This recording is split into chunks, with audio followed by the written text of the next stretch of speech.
Live to Canberra now. Joining us is the manager of Opposition Business, Paul Fletcher. Paul, as you just heard there from Tom, I mean, we all know it's almost a foregone conclusion today that there will be another rate rise, despite early signs of inflation coming down. How tough is a 10th straight rate rise going to be on mortgage holders and businesses?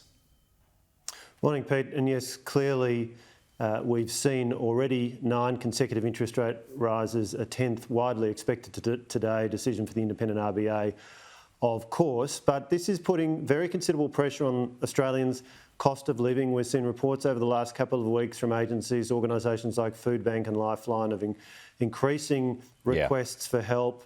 And of course, in Parliament, we've got this government not bringing forward any specific legislative measures to deal with the cost of living crisis. We were called together in December last year for changes that were supposedly going to help address this. In fact, none of those have been flowing through yet to Australian households. Of course, the Prime Minister told Australians before the last election that he'd deliver a $275 reduction in power prices. In fact, they've been going up. He told them he'd deliver cheaper mortgages going up.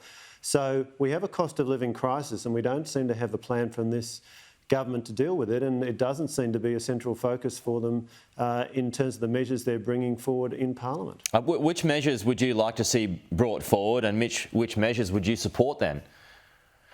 Well, these are issues that the government needs to develop a plan on. That's what we've been focused on in question time. They have all the resources of government, but when you look at the measures that they are bringing forward, it seems that their priorities are on other things than the cost of living crisis which is facing Australians. And what we've also seen is that this is a government and a Prime Minister which is pretty tricky.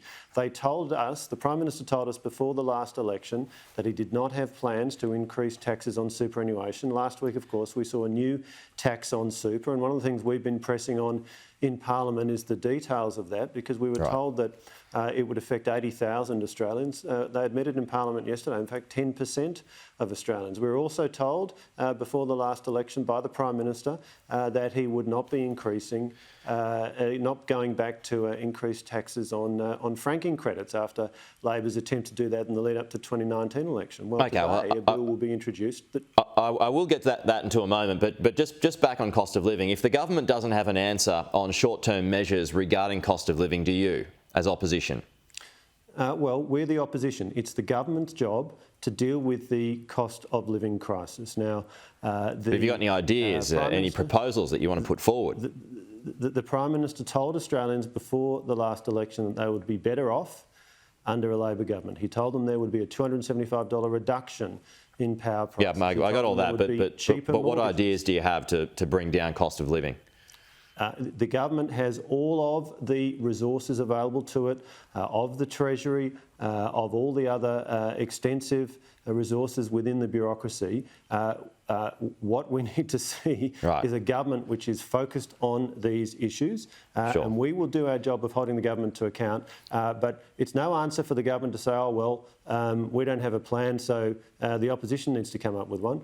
We will, of course, have all of our policies ready to go before the next election. The Australian people will have every opportunity to see what our plans are. But right now, this government took policies for the last election.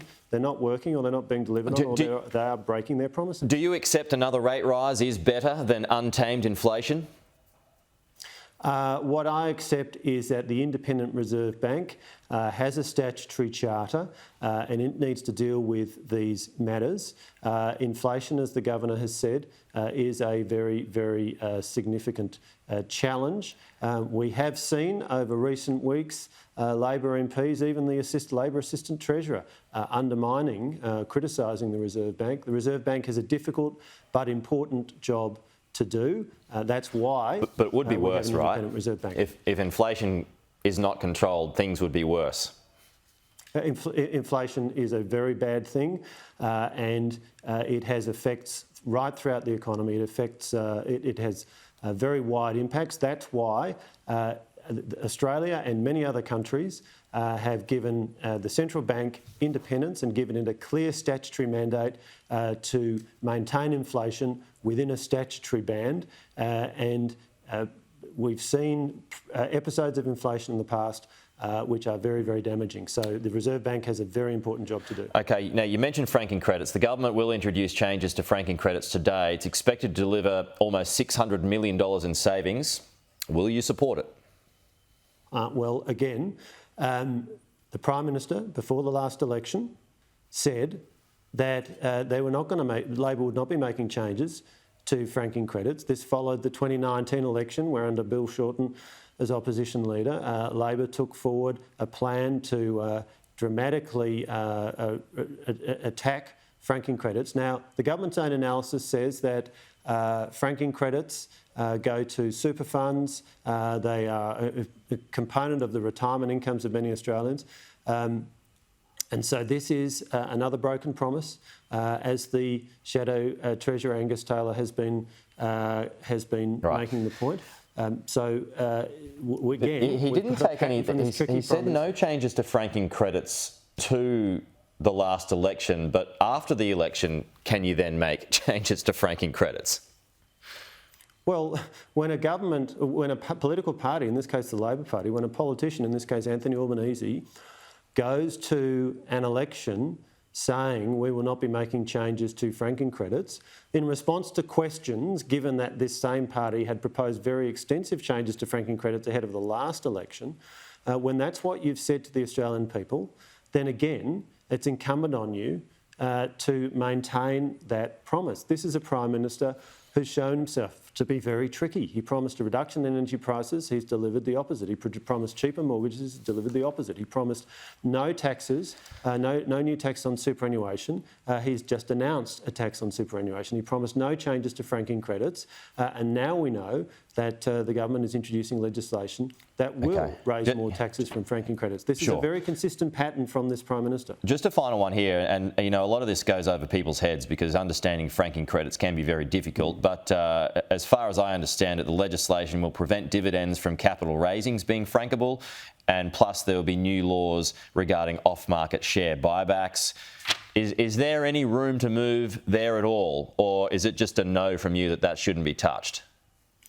Well, the effect of these measures would limit the ability of listed companies to offer franking credits on off-market share buybacks, limits the ability of listed companies to offer franking credits on capital raisings. It will dramatically reduce the availability of franking credits. It is a broken promise by this Prime Minister, who said he did not have plans to make changes to franking credits, just as he said he did not have plans to make changes to superannuation. He's introduced last week a new tax on super, a very clear pattern. We want the Prime Minister to keep his promises. Okay. Paul Fletcher, good to see you. We'll talk to you soon.